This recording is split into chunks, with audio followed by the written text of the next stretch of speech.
All right. Well, welcome to Amy Halvorson. Thanks so much for joining me today. How is your Sunday afternoon going? It's good so far. Thanks for inviting me to interview. Absolutely. Well, Amy, I just wanted to dive in and learn a little bit more about your background. Like, I know, I mean, we were classmates a decade and a half ago somehow I at can't believe Pacific. it's been that long. Uh, Yeah. So, my background, I guess, how far back do you want to want to go? But I grew up in Eastern Oregon, Baker City, small town out in Eastern Oregon, and um, my optometrists out there were pretty amazing optometrists, and that's what kind of drew me to the field essentially was Dr. Cheryl Blankenship, who actually just retired this weekend, and Leslie Elms at Baker Vision Clinic. They were just awesome optometrists and kind of got me hooked. Interesting. So, were you like, did you end up working in their clinic, or you were exploring different healthcare options? Not really, and I wish I had maybe a heartwarming story where I needed eye surgery or I had an amazing experience with, some eye disease. But essentially, my optometrists, they were just cool. And as an elementary um, student, that was a very important factor in career choices Yes, then, right? yes, So I was yeah. like, they're cool. I want to do that. And so it was pretty just focused. I really just went right into undergrad knowing what I wanted to do. Really, they were a huge influence to me. And then I started working as a technician in undergrad and really did enjoy it and like it a lot. And so kind of just worked through college and then applied at Pacific and got, as you know, got in there the same time you did. And that was pretty much it. I had a pretty direct path towards optometry as a career. All right. Yeah, that's interesting. Yeah, it's funny because I started off pre-dental because my dad practiced dentistry and his dad, and I was doing all the prereqs and in college I was like one of those people who's like, I can't see anything. And I went to literally the closest optometrist I could find, like within a quarter mile. Just like, you're minus a quarter. Like, but I can't see anything. You're one of those. I know. I think I'm going blind. Very serious. Um, and was exposed to this whole area though of healthcare where I didn't know anything about, and to see a woman especially who just loved her career so much and was thriving. Right. Uh, Kind so of. my shout out is for Dr. Lisa Brissett, who's still up in Oh, Seattle. yeah. It's funny how Awesome. these little things can just change our trajectory. Oh, yeah, definitely. I mean, who would have thought? I think I was probably, gosh, maybe like fourth or fifth grade. Like they just kind of captivated me. And same thing, I just was like, hey, this looks great. She looks like she's having fun. Uh-huh. Uh-huh. So, Yeah. And maybe you're like me, maybe not. Have you had those patients where you're like, ooh, this should be yeah, perfect. I'm gonna talk this up. yeah, right. Reach one, each one reach one, right? Right, exactly. Hopefully someday we'll have you as an intern here. Yeah. Yeah, yeah. That's funny. Yeah. No, interesting times. So that was what brought you in. Sounds like you had it figured out pretty early on, um, Mhm. to Pacific, and then you did do a residency, right? Yeah, I was kind of a non-traditional resident though. When we graduated, I kind of was like just ready to practice. I just was kind of done with school. I felt ready to just get on with things. And so I didn't apply for residency, but Kirk did. And so he was doing his residency at American Lakes, and I was in private practice. And I just kind of saw the value that just what a residency kind of provided for him, basically with confidence, and just it felt like he, um, like just knew a lot more than I did, and I could not have that. And so I decided after 2 years after we graduated that I would go back and do a residency. So I kind of applied a little later than most traditional residents do, back then, I don't think it was quite as popular as it is now, to do a residency. And so I just kind of truthfully, maybe didn't see the value that it held, but absolutely after seeing Kirk go through it, I was like, I've got to do this too. So the competitive nature in our relationship drove me. Love it. Yeah. Yeah. And so for those of our audience who don't know, so Kirk is your now husband. Yes, sorry. At the time, your competitive driver. Yeah, fellow classmate. And you know, that's actually something we were similar to, where when I graduated, I knew where I was headed, which was a small town. There was no residency option. But really, for me, I evaluated, do I ever want to teach or potentially work in a VA? Yeah. And to keep that door open.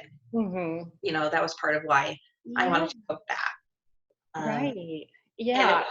Did you go back the same time? Was it a couple years later as well? It was just Right after. 1 year later. So, later. yeah. So, I won't mention years. Yeah. Right. Yeah. And then that's something that I really admired about your career path, because I know that you had then ended up as a preceptor, right?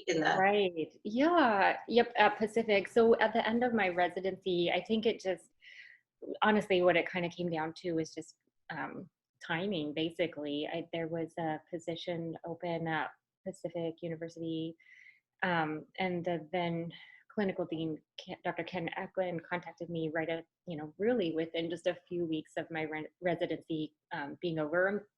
And that's what kind of got me. I never really saw myself in academia, to be truthful, but once I was like, well, I'll give this a shot. And I really liked it. I spent 5 years teaching, and clinical precepting Pacific, just right out of residency. And it really was not, I thought I would end up in small town practice, truthfully, just like Dr. Blankenship and Dr. Elms. I just kind of envisioned that for my career, but it has been completely different from that, which has been great as well. So Yeah, I'm sure.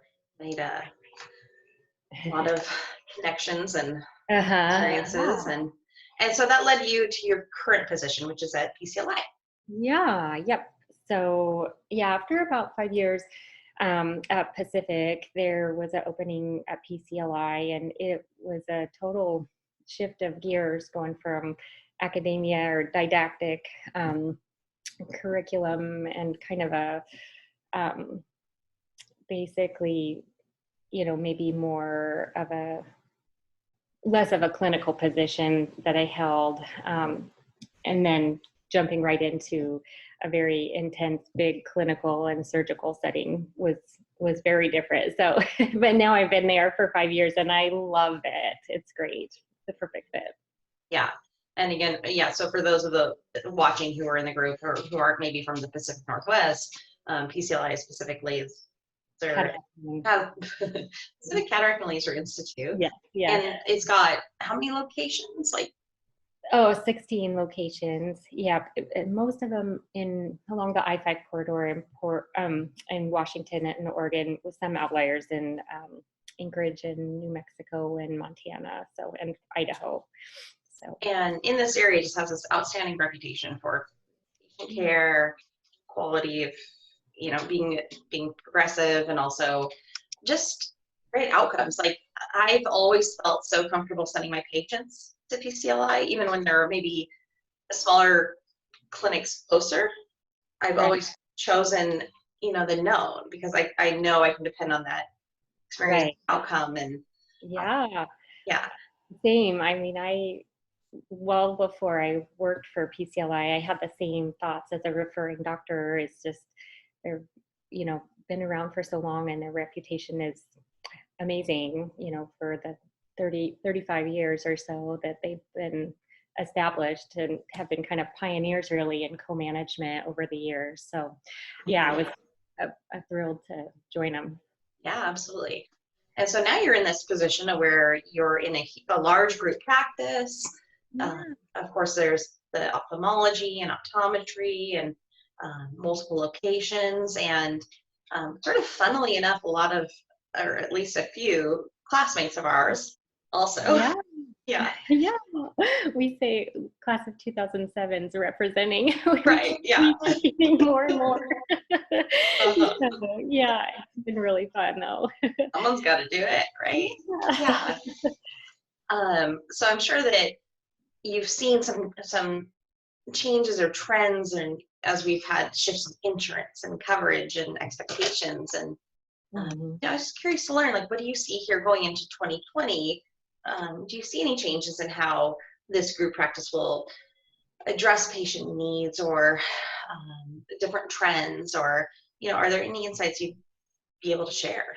Yeah, gosh, right now, oddly, the timing is 2020. It's our year, right? Right. But Yeah. I think that may just be coincidence. But we have kind of right now a regenerated spirit right now of just new things. We're very excited. Kind of, PCLI has been, like I said, just kind of tried and true for so many years. They were the first in the Northwest to have a Medicare certified ASC, um, first to have no suture cataract surgery in the Northwest, first with one of the first with the excimer laser, making the transition from PRK to LASIK, and all of that, was several years ago. Now things have been kind of steady but good for many years. And then all of a sudden, we just kind of have a lot of cool things in the pipeline that we're trialing out with different, not every site has adopted every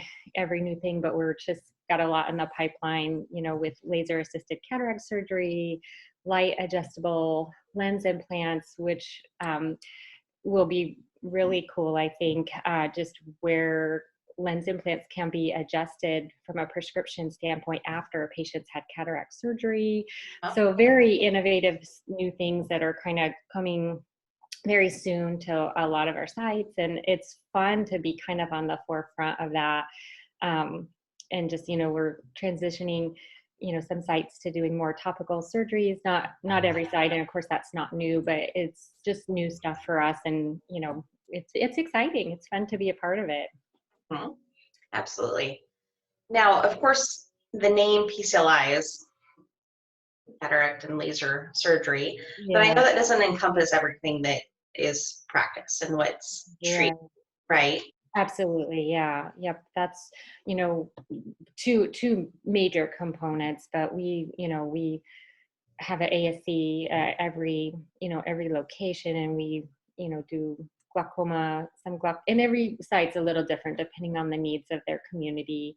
um, in the Portland area, we have um, a lot of other services within the Portland metro area, whereas maybe a more rural site doesn't have um, those subspecialties and have access to it. So they may have a greater need for, certain glaucoma surgeries, whereas other sites don't have that need. So we do have a little bit of variety amongst our sites, but we do, absolutely glaucoma surgeries, refractive, cornea surgery, so we do a lot of other different surgeries despite the name. I guess we could be PCLI and more. We didn't quite have the same ring, but Yeah.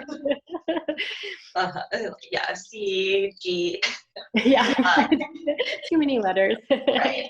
Yeah, that's something that actually hit home to me pretty recently. I have my only living grandparent is my grandma, who's down in Corvallis, Oregon, and it turns out she had a corneal dystrophy, and she thought she was going blind, Oh, and she didn't tell me. She didn't tell any of her children, like, until the corneal specialist scheduled her for surgery. That was when the news came out. Like, she just thought she was going blind, and now she's doing so much better. Um, awesome. yeah, but I don't know. For me, it was like, come on, grandma. What the heck? I can help you. Like, Yeah, but because she got anyway.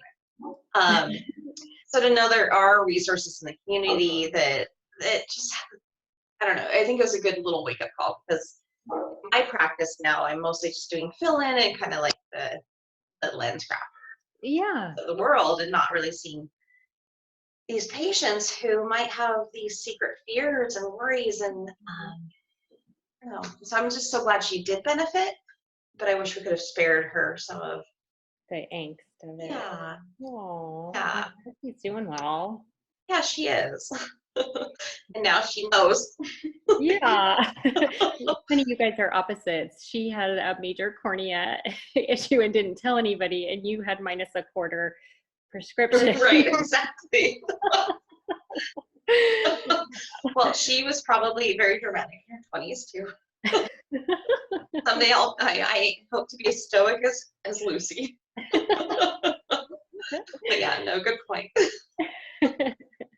Yeah, no, she's doing well now. But yeah, definitely a reminder.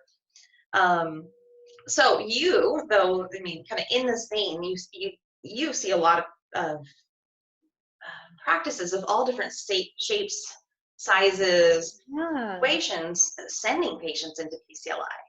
Right. Yes. Yeah. Do you have any tips, like things that could help, perhaps helping these patients not spend so much time worrying, or you know, or just how to better do the co-management? Yeah, yeah. I mean, you're right. We see all sorts, and that's one of my favorite parts of this job. Of course, the patient care and working, with our surgeons is awesome. But I also got another benefit I wasn't even aware I'd be getting by taking this job, and that's, I get to converse or collaborate with a lot of optometrists that I probably would never come into contact with or have conversations with if it weren't for being in this position of sharing patients through our model. And um, tips on co-managing, I think probably the biggest thing is just good communication, because ultimately it comes down to, while we care for the patient short term, really the optometrist patients. And so you as an optometrist or referring optometrist will know much more about their patients and their personalities and their needs and their fears, right? If and just communicating that either on the referral form, if they're apprehensive or nervous, that can be really insightful to me when I get a referral, because then I know, okay, this I might need to spend a little more time, in certain areas with patients that have different needs. And so I think probably just communicating, whatever you can is very helpful. If you feel like a patient is a good candidate for a multifocal lens implant or not a good candidate, it's very valuable to me to not have to start from scratch with every single decision. And maybe there's a lot of times when all the counseling or a lot of the counseling for surgery has been done in the practice of the optometrist, and it's nice to know. So just like filling that out or picking up the phone to call is very helpful. Just if there's anything special to relay or different to relay, that's really helpful in the co-management setting, I think. Just good communication. So that's interesting, because like even yesterday I filled in a clinic I'm not usually in, and I had to refer out a patient for a retinal evaluation, and part of that is sending the notes, and you're always kind of worried, like, oh, what are they going to think about my notes? Like, did I phrase it the way they would phrase it? But the message, it sounds like, is just to err on the side of over communication, over documentation. Yeah, that's helpful for sure. Mm-hmm. So how this lesion? Yeah. There's a thing. Right. Yeah. Yeah. No, don't worry. It's we see all types of referrals and never worry about that. More is better, for sure. Yeah. So in this year of 2020, we'll just kind of wrap up here. With PCLI's mission of serving the community, is there anything else you'd like to add or share about how you see that fitting into the next 9 months that we have left of the year? Yeah, it's going quick, isn't Or I it? guess kind of 10. Yeah, we've always, our mission, aside from patient care, is supporting optometry. And we really do try to strive to do that. It's so awesome that I get to work at a place whose mission is to support my profession or our profession. So if there's anything, from a co-management standpoint, if there's anybody out there in the community that, is looking, for ways that PCLI can support them, we're more than happy to hear that, very responsive to, state legislative needs. Dr. Ford actually testified recently in Idaho on behalf of optometrists for scope expansion. If there's anything, from an academic standpoint with the university, we try to get involved because that really is the future of optometry, is within the students in the residency programs. But absolutely, we try, I think too, with PCLI, we have done a very good job about, I guess maybe just with long-term longevity, just being around. We have relationships with doctors who have been in practice for a long time, but there may be many younger generation optometrists that don't have, that long-standing relationship. So if there's anything we can ever do, there's not a day that goes by I don't leave the exam room to pick up a phone call, to kind of help a colleague out. We really welcome, doctors calling and asking questions all the time. So if there's anything we can do, it really truly is in the top priority, is to support optometry as a whole. Yeah. Well, that's amazing. Yeah. Especially for those of us who end up like kind of on our own in little places. Yeah, right. I know. I used to be calling PCLI when I was on my own, so it's kind of fun to be on the other side of things, taking the phone calls. So okay, we have the brain trust here. Yeah. Yeah. Yeah, no, it's definitely an institution that I've really admired and loved working with, and some really just great patient outcomes. And Right. again, just knowing that I can send patients somewhere and know that they're going to be treated well. Right. Yeah. I love it. Yeah, so again, thank you for your time today. Yeah, Really appreciate it. Yeah. And yeah, fun to connect. Yeah. Have a great Sunday. All right, thank you. You too. Yeah. And I'm sure we'll chat again soon. Yeah. Sounds good. Take care. Bye.